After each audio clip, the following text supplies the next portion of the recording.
رسول الله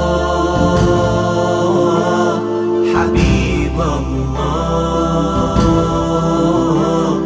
رسول المحبة رسول السلام. در حق بە کەسایەتی پێغمبەری خوا صلی الله عليه وسلم نە من و نە هیچ زانایەک و نە هیچ خوێندەوارێک و هیچ کەسێک ناتوانێ حەقی تەواو بە کەسایەتی و ژیانی پێغمبەری خوا بدات صلی الله عليه وسلم. ئەگەڕێینەوە بۆ لای خوای پەروەردیگار لەوێدا رب العالمین گرنگێکی زۆری بە پێغمبەری خوا داوە صلی الله عليه وسلم لە کۆی بوارەکاندا، بەڵام لە باشترین و گەورەترین بواردا کە دەفەرمێ رب العالمین دەفەرمێ وئینەکە لەعەلا خولوق عەظیم.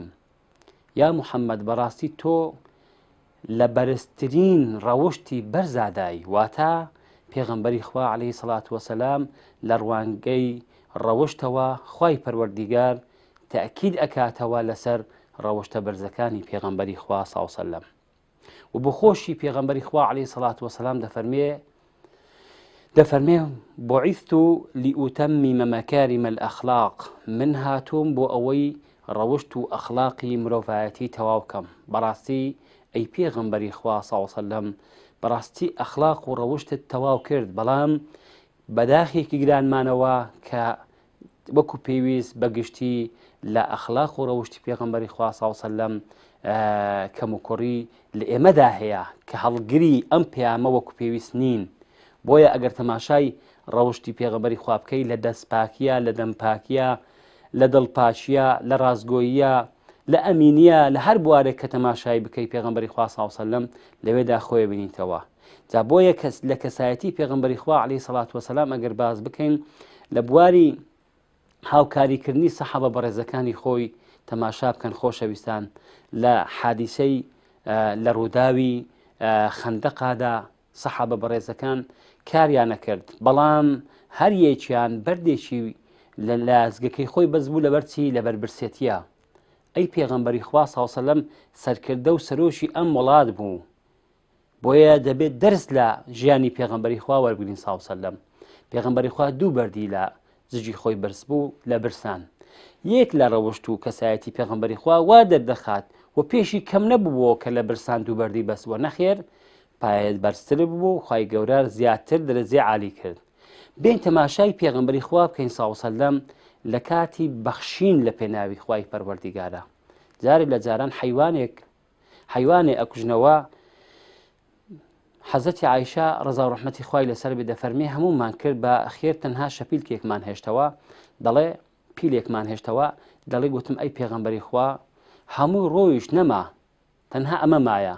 پێغمبەری خوا فەرمی یا عایشە بەڵکو هەمووی ماوە، تەنها ئەوە هێشتا ماوە بڕوات، ئەوە دەڕوات، هەمووی ماوە. یعنی چی؟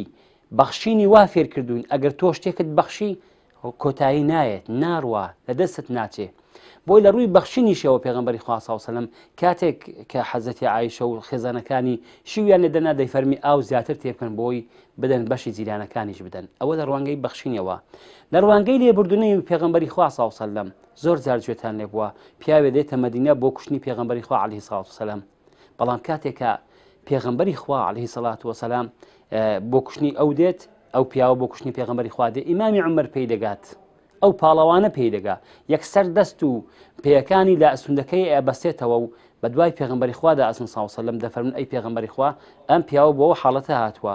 کاتێک کە پێغمبەری خوا دێت تەماشا ئەکا پیاوێک بەسترایتەوە، یەکسەر دەفەرمی دەست و پێیەکانی بکەنەوە، لە دوای کردنەوەی دەست و پێ ئەفەرمێ ئایا خواردنتان پێداوە؟ دەڵێن نەخێر. پێغمبەر فەرمی صلی الله علیه وسلم بڕۆن لە ماڵی من هەندێک خواردنی بۆ بینن، کە خواردنی بۆ دێنن و خواردنی پێدەدەن.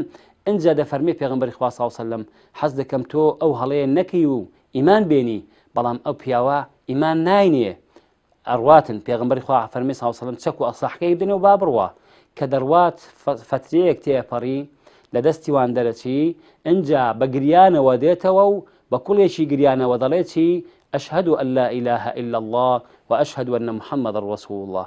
وتا تماشای لێبوردنی پێغمبەری خوا بکەین صلی الله علیه وسلم، بە لێبوردنی خەڵک هیدایەت دەدا، بە بەخشین خەڵک فێر دەبی چۆن ببەخشی، بە یارمەتیدانی هاوڕێکانی خۆت بە هەمان شێوە بە ئیشکردن لەگەڵ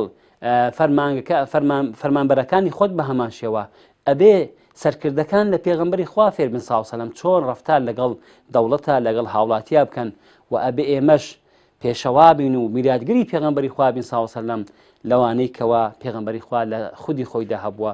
بۆیە کەسایەتی پێغەمبەری خوا ساوسەلەم کۆتایی نایە ئەگەر ئێمە باسیکەین نا قەڵەم کۆتایی دێ زوبانی مە کۆتایی دێ بەڵام کەسایەتی پێغەمبەری خوا ساوسەلەم کۆتایی نایە تەنها ئەوە تا خوای گەورە ئەفەرمێ وەڕەفەعنا لەکە ذیکرەک ئەفەرمێ ئێمە ناوی تۆمان بەرز کردەوە یا محەممەد ساوسەلەم ئەمە لە دنیایەدا و لە ڕۆژی دواییشدا بە هەمان شێوە پێغەمبەری خوا ساوسەلەم شەفاعەتکاری یەکەمە و ئومەتەکەی خۆی شەفاعەتیان بۆ دەکات و دەیان باتە بەهەشت ئەپارڕین و لە خوای پەروەردیگار بەر شەفاعەتی ئەو پێغەمبەرەمان بێخی ئینشاءالله خوای پەروەردیگار بە ئومەتی ئەو پێغەمبەرەیە قبولمان بکات و لە ڕحم و سۆز و وما أرسلناك إلا رحمة للعالمين خوای بێبەشمان نەکەی آمين يا رب العالمين.